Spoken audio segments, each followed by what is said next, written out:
গোপন সংবাদের ভিত্তিতে অভিযান চালিয়ে বিলেতি মদের বোতল উদ্ধার সহ পুলিশ আটক করে এক ব্যক্তিকে।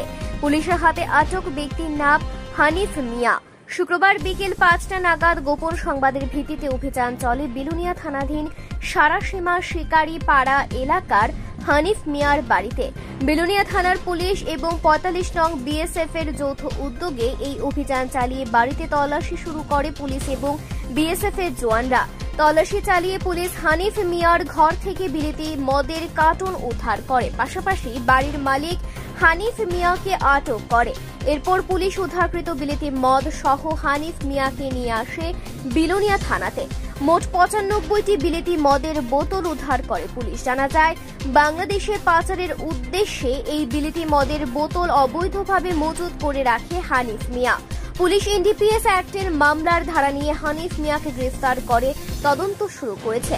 কারা এই পাচার কাজে সঙ্গে যুক্ত রয়েছে? ব্যুরো রিপোর্ট, সোনালী ত্রিপুরা নিউজ।